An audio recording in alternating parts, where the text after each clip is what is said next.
students go the way they are. You have to only make them motivated. So Kota, Rajasthan, they are, this year almost more than 30 students committed suicide. Throughout the year, most of the students, they don't prepare on time. They keep deferring the things, procrastinating the things. More important thing is that erstwhile students were somewhat stifled by different laws, by different dictates from different departments, which sometimes was not liked by the student, but he had to opt for that. We don't make our students independent minded, right? They cannot think on their own. They cannot, reason out on their own. They cannot write things on their own. That's why they feel this burnout. Because most of the qualifiers in the board examinations, they do it, they achieve more percentile because of the rote learning. Beyond that, when they go for competitive examination, they fail there. They become a big failures there. Why? Because the creativity is not there.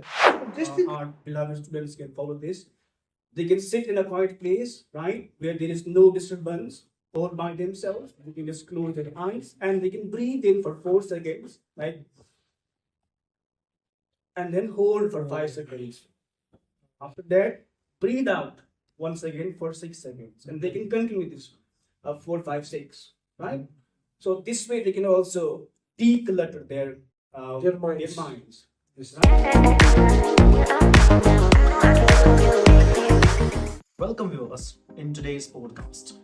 We have our experts, Mr. Kaiser Shah. He's a senior lecturer of chemistry, and Tanvir Ahmad Bhat. He is a teacher by profession and is a language trainer.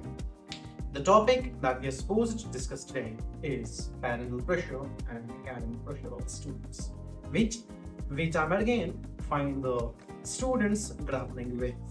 So let's directly move to the questions. And before our guests, some basic questions with the help of which you even can understand what is parental pressure and what is academic pressure. So, welcome, sir. Thank you very much, Ross. The first question is that, as a student, how do you think that parental pressure actually burdens the academic upliftment or the growth of the student? Well, every parent has a kind of huge expectation with his children. So parents always live up the dreams they are set in the future of their children. So in that context, parents always make sure that they put more and more emphasis on their children. They reach that particular kind of aim and target which they have set for them. So in that context, some pressure is built on the minds of the children, especially once they cross the middle classes, 8 onwards. They are, somewhat put in that pressure cooker situation by their parents. Do this, do that, go there, take all these notes, cram them, and so on. But that is the main reason that you outlive your expectations, and that is basically put in the minds of the children, and that lets them to have that kind of intense and humongous pressure felt in their minds. Right, sir. As you very aptly said, that what parents live up to, they try to expect those things from the students, right? So the question here is that, is it that parents, what they fail to come up to, they try to see that the reflection of that thing in their students? And if it is so, then according to National Educational Policy, which was revised in 2020, so we could see then such type of the mental setting may lead to a failure of the society. So how do you see that the parents in the scenario of nowadays educational system, and you have been actually with the students from past 20 or 25 years, so do you see that it is right, it is legitimate to ask the students to fulfill the wishes of the student, to fulfill the wishes of the parents when it comes to the academics? To some extent, it is fine. Parents cannot wash their hands off from the responsibilities which the society has put on them, or which the religion has put on them. So being parents is their duty, moral obligation. Be at it and to ensure that the children do right things at the right time. At the same time, the things have to be put in the moderation.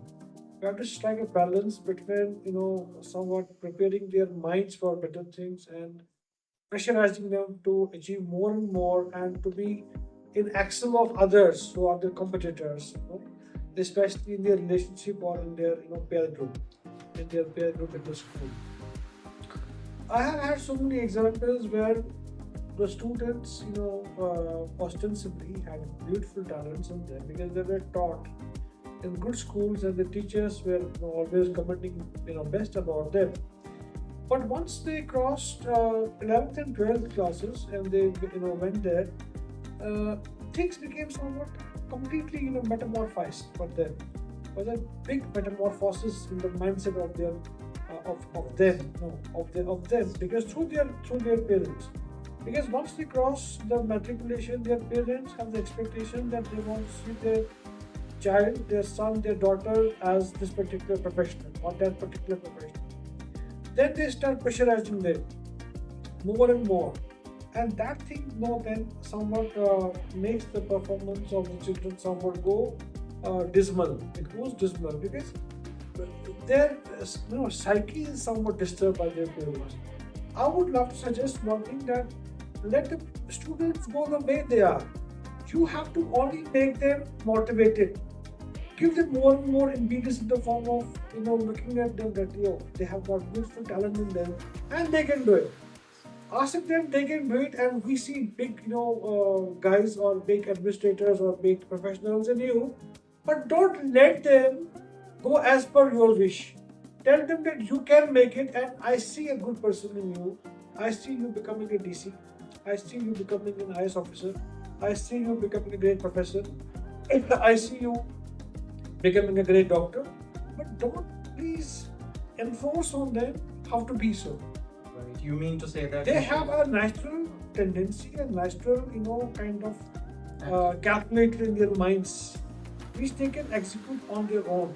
But they have to be somewhat given motivation, not enforcement in terms of words and more and more stressful talks and sermons, which they somewhat ultimately feel like pressure, and things are very much visible and they are in the public domain. It's not a big surprising kind of event where you see children committing suicide. actually that is actually so which Kota, much Rajasthan, there, this year almost more than 30 students committed suicides. Right. It's sort of nonsense that they are being somewhat fed in their minds. This thing has to be somewhat, put in moderation. Some simply My beautiful friend sitting there, Brother Shah, this is Brother Shah. So he also always endorses these things. So whosoever is in my company, we have the same mindset of changing the psyche of the parents as well as simply, sir, to actually sum up what you very beautifully put into the words is that we shall parents, as we are speaking from the point of view of parents are actually the role models. They shall act as a figure of inspiration and for motivators. rather than a force, rather than a catalyst in the chemical reaction, right? So let me put the second question to my friend here, Tanvir. So briefly introduce what does peer pressure and what does the academical stress mean, and how they impact the natural growth and development of a student when it comes to the academic. Yes, thank you so much for asking this question. Has given me an opportunity to speak. Well, we see students when they are preparing, when they are studying, throughout the year, most of the students, they don't prepare on time. They keep deferring the things, procrastinating the things.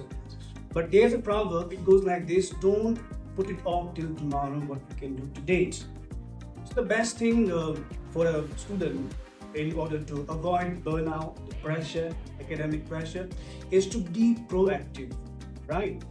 So we have to be ready to face change. We have to be ready to face any challenge, we could say. So from the get-go, a student should frame out a timetable, and a student must see which things he has to prioritize, right? So we can manage our time and we can just avoid this burnout by being proactive, number one, right? And number two, by prioritizing things. So, sir, as you said very well, that we actually should instill the quality in the students wherein they can read the maximum of the time for their academic success, right? But what is the role of syllabi? Because with each passing day, we are coming with a new theories and we are coming with a new models of education, wherein we say that the education must be multidisciplinary. There is something which is called the aptitude, general aptitude of a student.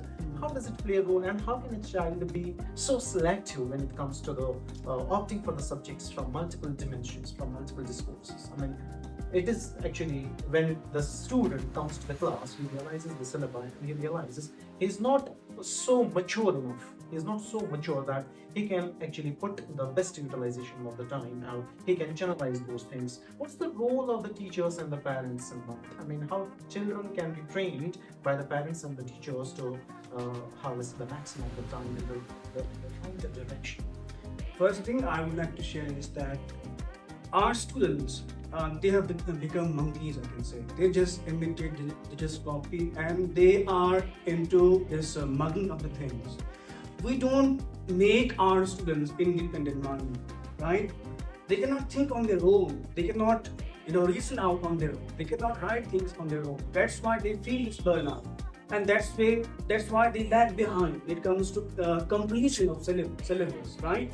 And one more thing, you asked me about the role of the syllabus. What type of syllabus should we have in the schools? Look, recently I asked some of the students of a class. I asked them, when was your book published for the first time?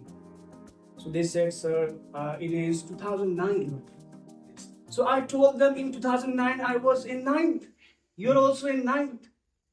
So we're going at the same pace, right? So I told them that they are almost, I can say, 16 years behind me, right? So we haven't updated our syllabus. These days, students need topics like emotional intelligence, stress management. They need topics like how to tackle with depression, peer pressure, comparison, and these things. And this way, we can just minimize peer pressure, academic pressure, and other things. Thank you, sir, as you very amply put it into the words that we need to develop the cognitive abilities of the students so that they can tackle with the problems of their own and in their own manner. Because let the students be given a free hand when it comes to their academics, right? So, sir, as per the new educational policy, which is somewhat becoming much more interdisciplinary, right? Yes. So, do you see this can impact the development of a student in this era wherein we have AI coming to our scene? Yeah, surely, yes. Because as per the NEP 2020, we have got so much of the moderation done, and that's a positive moderation. The old Baba Adam's times thoughts and the policies, which the erstwhile predecessors of us have put in the document, those are now outdated. Nowadays, technology has overpowered us, overwhelmed us, all spheres of life. So we have to adjust ourselves, we have to tweak ourselves, fine-tune ourselves as per the demands and needs of the society and the world overall. I think NEP 2020 has got much in it, which was basically the need of the times. And it will take much time for the execution. It's a long policy. It's not basically going to happen overnight. But so far, the link of it, the alignment of it, the leveling of it with the modern demands is concerned. And hats off to NEP. And more important thing is that erstwhile students were somewhat stifled by different laws, by different dictates from different departments, which sometimes were not liked by the student, but we had to opt for that because the policy was making that way.